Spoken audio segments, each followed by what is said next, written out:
video on the Encyclopedia Duck YouTube channel.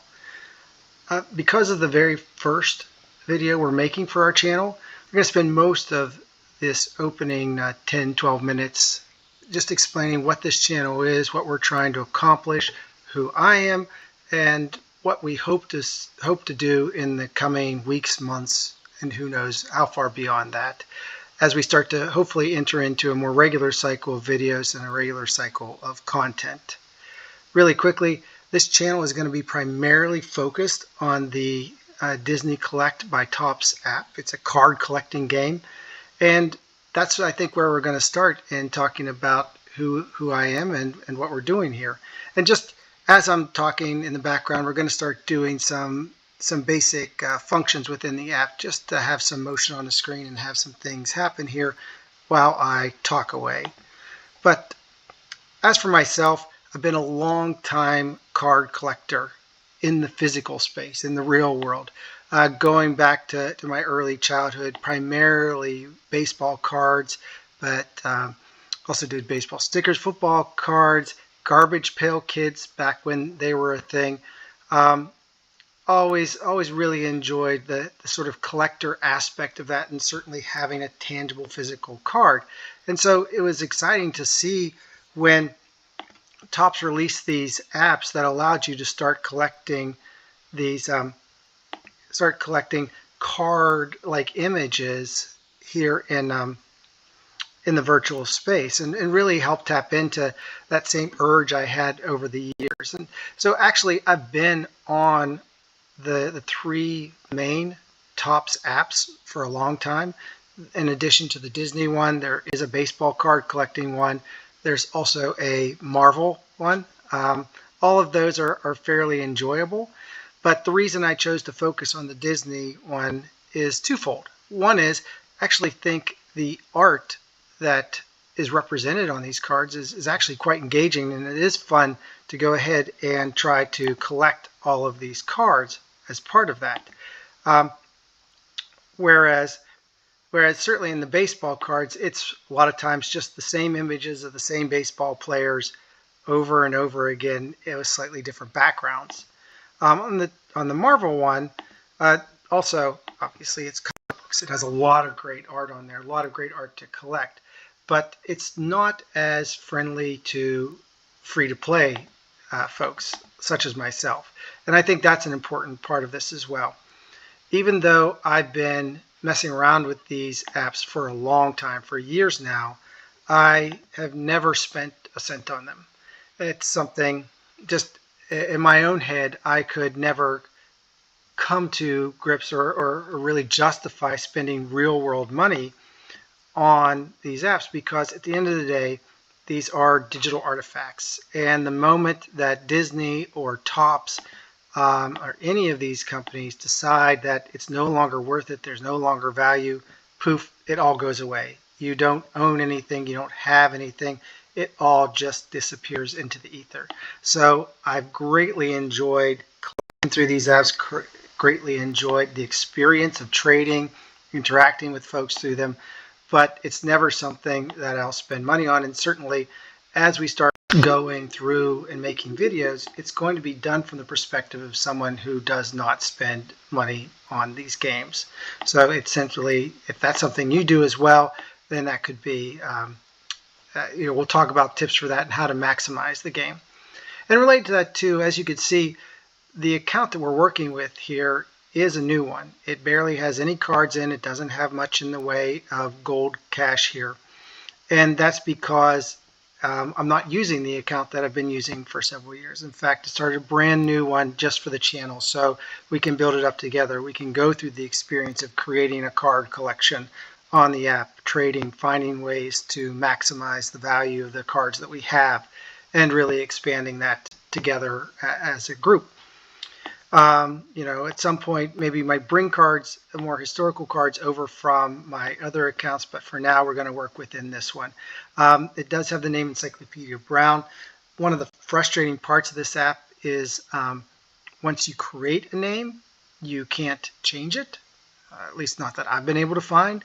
So Encyclopedia Brown is the inspiration for the name of this channel. If you don't know, that's a kid's book from back in the 80s, A Child Detective and His Friends.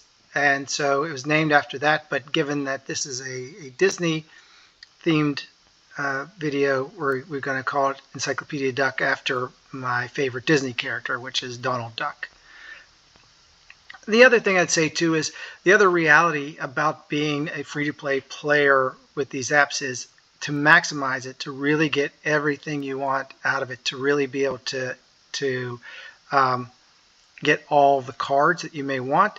It does take a lot of time, and so I've dropped in and out of these apps quite frequently over the years, where I'll do it quite vociferously or quite frequently for a period of time, but then realize it's monopolizing way too much of my time, and I just have to stop for a period of time. And so I put the apps in a little folder on my phone, and it goes away, and I forget about it for a couple months, and then some point I'm bored and there's nothing else to do, and I'll open it up and I'll start down that rabbit hole again. But at least if I'm making videos about it, it somewhat justifies it. As far as what we're going to be doing on the channel going forward, as I say, it's mostly going to be focused on the Disney Collects app and the contents within. We will be focusing on the individual cards that are available, highlighting ones that we think are particularly attractive, great, as well as sharing just tips for trading, for collecting money, ways to be able to, again, get the most you can out of this without spending really dollars, and also to, I think, celebrate the creations that are put on this app for us to share with each other.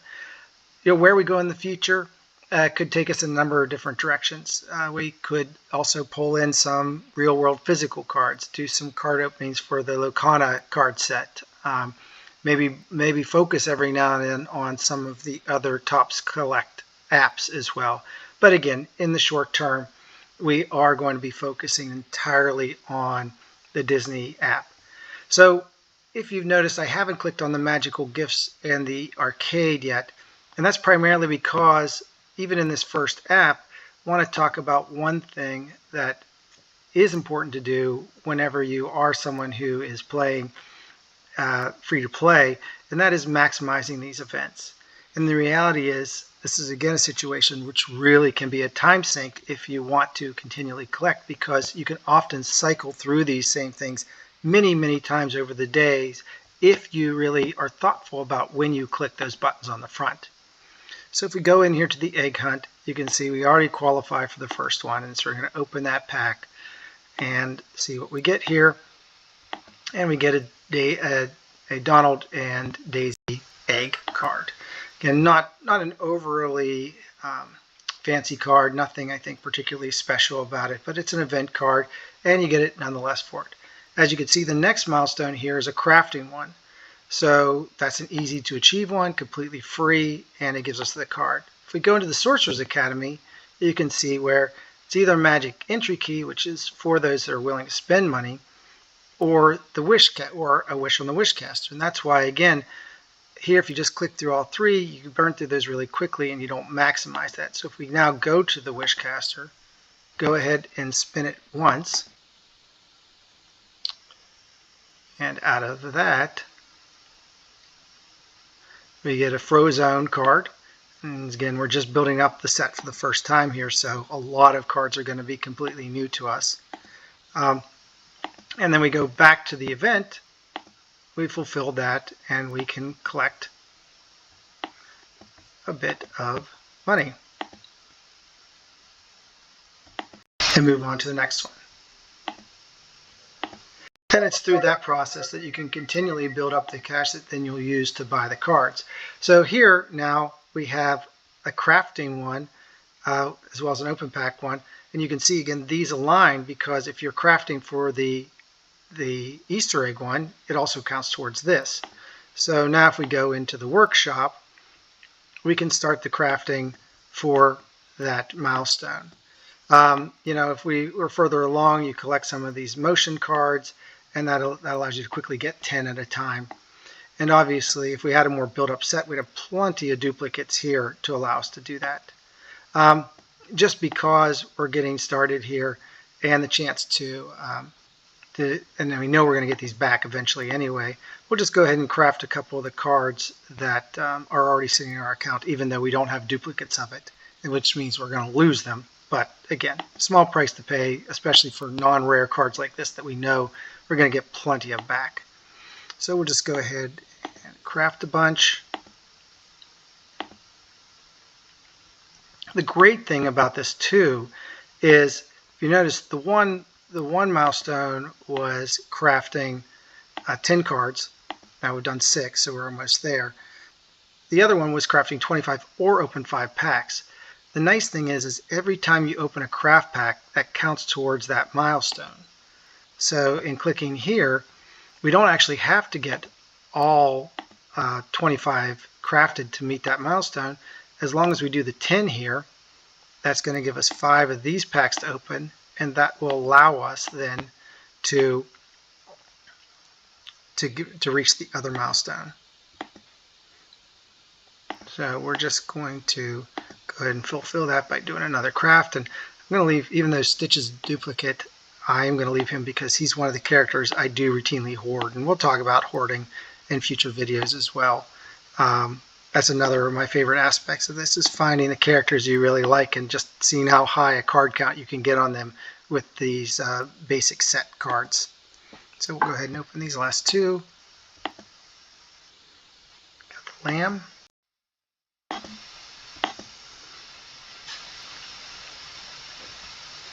And we've got gazelle there. So now we can go back to events, and once again we have collected this again, and so we will be able to now move on to the next one and again continue to collect. So it's through that cycle, and again, just by crafting over and over again, as well as switching back and forth with the different free gifts and the arcade spin, you quickly are able to move through this. So again, the Wishcaster allows us to go. So I'm not going to continue to do that over and over again for you. In future videos, we'll open packs together or review some cards. We'll talk about them. But for today, I think this is a good start. It gets you an idea about where we're going and what we're going to do. Hopefully we'll find a crowd out there that similarly enjoy this, and we can start to build up a discussion around our shared enjoyment of a silly little game that allows us to collect digital icons. So with that, I thank you for finding this video. Hope you come back to see subsequent videos. And as always, and as is routine on YouTube, I will ask you to like and subscribe, so that way people can continue to, well, hopefully find this video and future videos, and we can really work to build this up and share together as a community. Until next time, this is the Encyclopedia Duck, and we'll be collecting.